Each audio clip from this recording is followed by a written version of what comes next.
My name's Jake. I am the co-owner of Foxy Home Staging. We are a business that has been running for 9 years, and through those 9 years we've had significant growth. We've had a lot of success. We now sit here with a team of 45 full-time people. We've got a huge warehouse. We work all across Brisbane and Gold Coast with a lot of the top agents in our industry, and I'm here to share with you some of those mistakes that we've come across and problems we've had to face.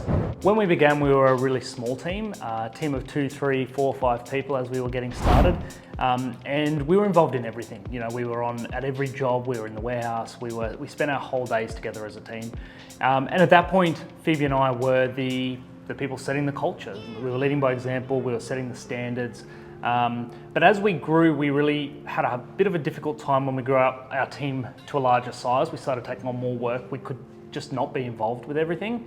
And we went through this transition, and we needed to figure out how to have leaders underneath us that were setting the standard in our absence. So what I've learned from that is that you need to be building leaders, not followers. The leaders are always going to be, as you scale, the people who come in and replace parts of what you used to do, and making sure you have people who are capable of setting that example, of really giving that influence and setting the culture that you used to. That's what we really need. We've had a lot of people come and go in our team over the 9 years we've been in business, and there's been times where I've been guilty of assuming something about somebody in a negative way. So thinking that they're maybe not capable of stepping up, thinking that they're not ready for responsibility or to grow, and that they're at the limit of their potential. What I've learned is that we really need to, and I now take this on, I need to assume the best in our people. So I need to assume that they're capable, I need to assume that they're ready for more, and that they're open to coaching and the ability to do more and get better. And while that might not always work out, what it does is it really frees you up to find the people who are ready and who are capable. There are always going to be things going wrong. There's always going to be problems. There's always going to be difficult things to face. An inappropriate or rude client, agents that would rather be working with somebody else and feeling like we've been forced on them, trucks breaking down, employees making mistakes that you have to fix. The lesson here is that some days are just hard. It just is what it is. It's part of the job, and I don't think you should be looking to or being frustrated when they happen to the point where you think that they shouldn't happen. They just will. Your job is to put your head down, accept that that's part of being an owner of a business, do what you can, do your best to get through that day, and move on to the next one. From day one in a business like this, which is very capital intensive, we got a lot of furniture and things that we need to buy. Cash is a problem right from the start, and managing cash is a crucial part of growth in our business. When we began as a small team, we had to pay people, we had to figure out how to get more furniture when we needed it, we're thinking about warehouses, trucks, marketing, and you never had enough cash. That problem never goes away. It just changes. As we've grown, we now have the same problem, but on a much larger scale. We've got a lot more things to think about. And even though financially we're in a completely different place as a business, cash management is always a very crucial part of our business, and getting that right really sets you up for success. Growth is extremely expensive. We can have a very successful year and say that we've doubled the number of installs, but that means a whole lot of money is needed to be able to finance that. And so the lesson there is plan ahead, manage your cash, and just be aware that growth in itself is amazing, but if you can't manage that from a cash point of view, it's only going to lead to more trouble. Probably a few years ago, we decided, because we thought that having multiple revenue streams was a good idea, because of that, we decided that we would start an online store. The thought process was, we have all these relationships with suppliers, we have a good network, we can get things at a good price, and how much extra really is it to start an online store and sell some stuff from a warehouse we already have? Well, turns out that it's a completely different business, and that might sound obvious to some, but we were very naive. And the lesson really there in hindsight is stick to what you know, stick to what you're good at, don't overcomplicate things, and really focus is critical. So moving from a very small startup with very few people and we're involved in everything, where we did all parts of the business, to a team now 9 years later where we have 45 people and people in specific roles to take that off our plate. I think the lesson, or the phrase that everybody has heard and knows, is you've got to spend time working on your business, not in your business. That was a difficult one, and is a difficult one for me because I've liked being involved. I feel like I'm really good at a lot of the day-to-day operational sort of things that I want to be doing that, but it's limited my growth as a leader and somebody as a business owner, and it's also limited Foxy's growth to some degree because I'm distracted. Every role in your business needs a backup.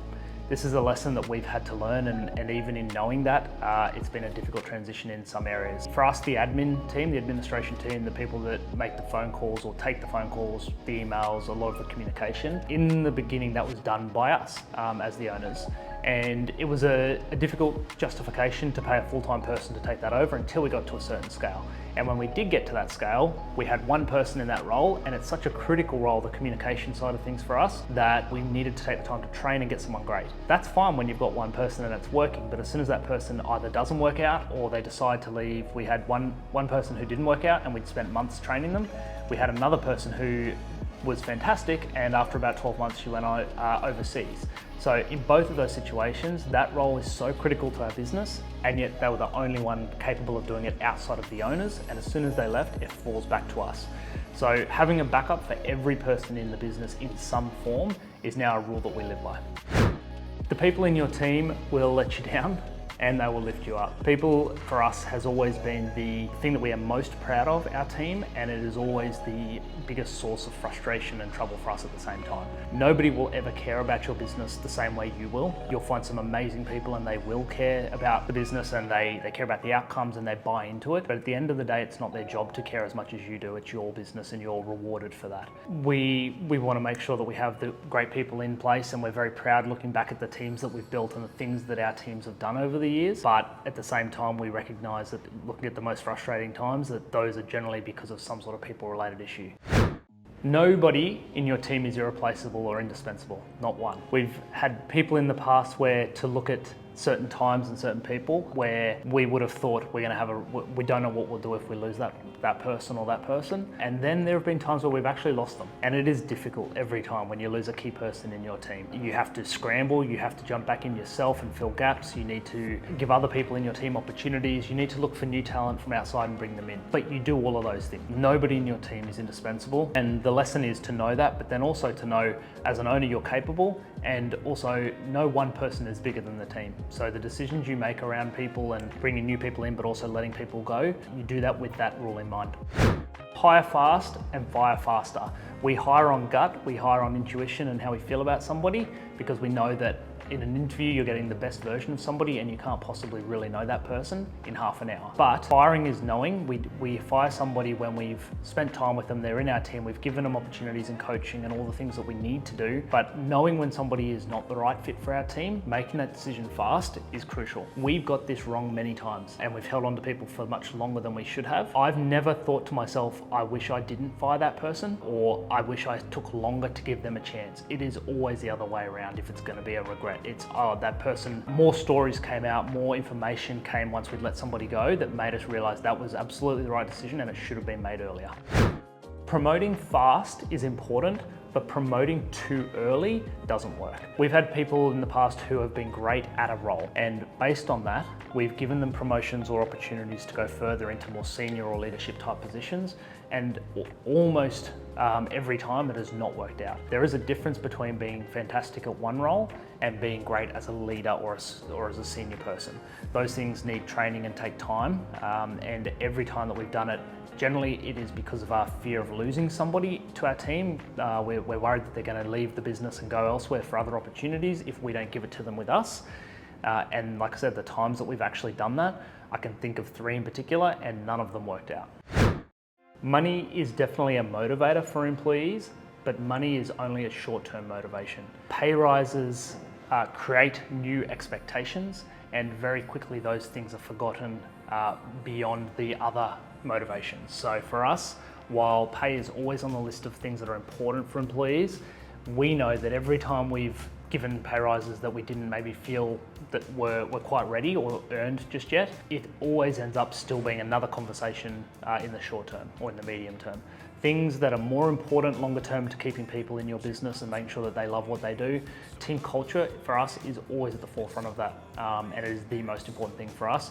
And then outside of that, you've always got other motivations as well, things like opportunity, challenges, career progression, titles, there's a work-life balance. All of those things matter. Money has always felt like it's the most important. To us, it is short-term only, and it is never the one that you should be focusing on. There are times when you are going to be the bad person in someone else's story. That's part of leadership. It is never fun. We've had the situation where we've had people who used to work for us and we've heard things that have been said about Phoebe and I as the owners of our business, and they hurt every time, and they're things that you don't want to hear and you want to address them. The reality is our role as a leader and as a business owner is to protect the business and to protect the team that is in our business. That by necessity at times is going to mean that you upset individuals, and that is part of leadership. You can't avoid it, you need to accept it. Something I've had to learn over 9 years and still learning is that culture is built through repetition. Saying things that matter over and over and over. Setting expectations, making sure that you are giving instruction, giving the rules, all of those things we need to be doing over and over. People don't pick things up after one explanation, they just don't. It doesn't matter how simple it is. There is a lot of information for new people in a team. There's an overwhelm, and saying something that might sound simple to you just doesn't sink in. It is something that you need to repeat over and over. Culture in particular is something where expectations, how we approach a problem, how we talk to each other, how we show up for each other, those are things that must be done over and over and over, and then you'll look back in 6, 12, 24 months and realise that that's now who we are as a business. It doesn't start that way, but you have to start somewhere and then repeat it over and over. There will always be another fire, and as a leader, it's your job to fix it. And here's the worst part. As the leader, you get the worst problems. There are two types of problems that come to you. Either the ones that are so bad or difficult to fix that you're the only one who can fix them, or the ones that nobody else just wants to deal with. So you get both of those as the leader, and it's your job to know that that's the case and be ready for that and be okay with it.